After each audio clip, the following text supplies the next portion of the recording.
Hi friends, આજે આપણે બનાવશું માવાના પેંડા। તો રેસીપી એન્ડ સુધી જરૂરથી જોજો અને મારી રેસીપી પહેલી વાર જોતા હોય તો ચેનલને સબસ્ક્રાઈબ કરી ઓલ નોટિફિકેશન જરૂરથી ક્લિક કરજો।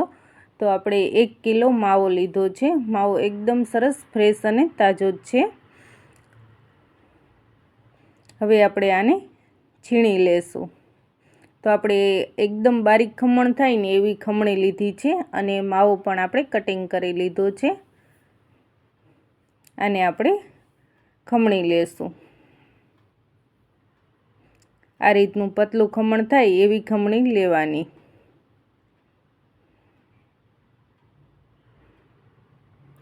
તો આપણે આ રીતે બધો જ માવો છે તેનું આપણે ખમણ તૈયાર કરી લેશું।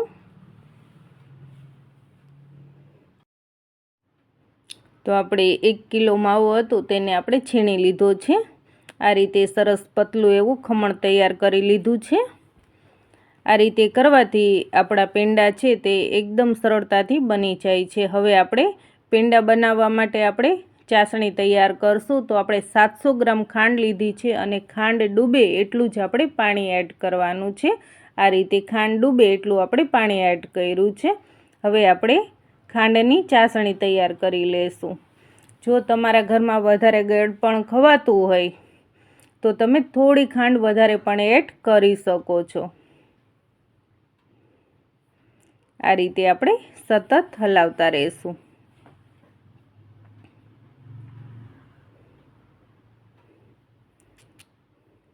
હવે આપણે ચેક કરી લેશું। આ રીતે આપણે પ્લેટમાં થોડી ચાસણી એડ કરશું અને આ રીતે આપણે ચેક કરી લેશું। તો એક તારની ચાસણી થઈ છે પણ આપણે હજી આને થોડી વાર માટે હલાવશું। આ રીતે 2 થી 3 તારની ચાસણી થાય ને તો પણ ચાલે। હવે આપણે માવો એડ કરી દઈશું। તો આપણે બધો માવો છે તે એડ કરી દઈશું।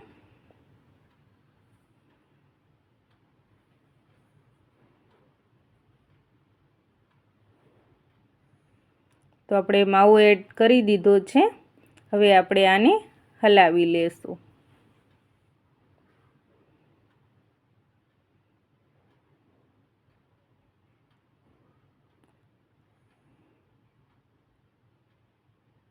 સરસ રીતે મિક્સ કરી લેશું અને આ રીતે આપણે સતત હલાવતા રહેવાનું છે।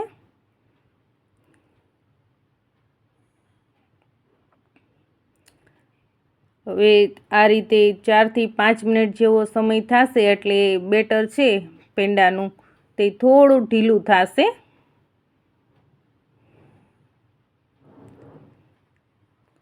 આ રીતે આપણે સતત હલાવતા રહેવાનું છે।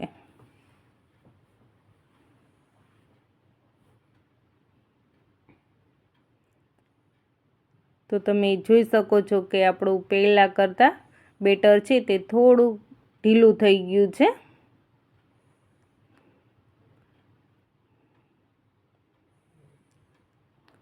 તો હું તમને ચેક કરાવું। આ રીતે એકદમ ઢીલું થઈ ગયું છે બેટર। હવે આપણે આમાં એલચી પાવડર છે તે એડ કરી દઈશું અને આ બેટર થોડું ઘટ થાય ને જ્યાં સુધી પેંડા ન વળે ત્યાં સુધી આપણે આને સતત હલાવતા રહેવાનું છે। બેટર ઘટ ન થાય ને ત્યાં સુધી।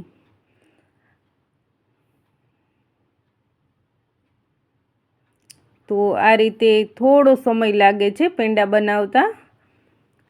આ રીતે સતત હલાવતા રહેવાનું છે અને કલર પણ થોડો ચેન્જ થશે। તો તમે જોઈ શકો છો કે પહેલાં કરતાં કલર થોડો ચેન્જ થઈ ગયો છે અને બેટર પણ ઘટ થવા લાગ્યું છે।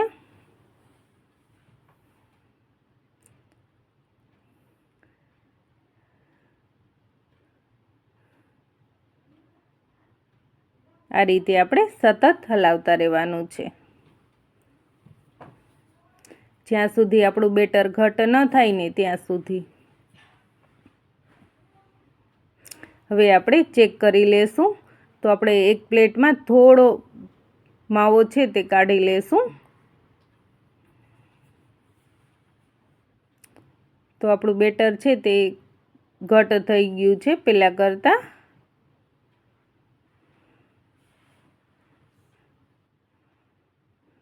હવે આપણે આ રીતે પ્લેટમાં લઈ અને ચેક કરી લેવાનું. પેંડા સરળતાથી આ રીતે વળવા લાગે એટલે આપણે ગેસ બંધ કરી દેવાનો અને આ રીતે ફરતું પાથરી દેશું ઠંડો થાય ને ત્યાં સુધી. થોડી વાર પછી ઠંડુ થઈ જાય ને પછી આપણે પેંડા વાળી લેવાના.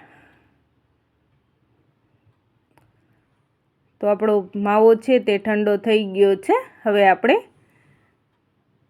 પેંડા વાળી લેશું.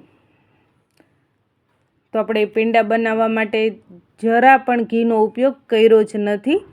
એકદમ સરળતાથી આપણા પેંડા પણ વળી ગયા છે. હવે આપણે આમાં મેં બ્લેન્ડરની ચકરી હોય તે લીધી છે આ રીતે શેપ આપવા માટે. તમે ઉપર પિસ્તાની અથવા કાજુની કતરણ પણ એડ કરી શકો છો ડેકોરેશન માટે, પણ મેં આ રીતે ચકરીનો ઉપયોગ કર્યો છે. આ રીતે આપણે બધા જ પેંડા વાળી લેશું અને આપણે એને 2 થી 3 કલાક માટે ઠંડા થવા દેશું. તો આપણે પેંડા છે તે બધા જ વાળી લીધા છે આ રીતે, અને આપણા પેંડા છે તે બધા ઠંડા સરસ થઈ ગયા છે. હું તમને કટિંગ કરીને પણ બતાવું. એકદમ મસ્ત મજાના આપણા માવાના પેંડા છે તે બની અને તૈયાર થઈ ગયા છે. તો ફ્રેન્ડ્સ, તમને આજની મારી રેસીપી ગમી હોય તો ફ્રેન્ડ્સ અને ફેમિલીમાં જરૂરથી શેર કરજો.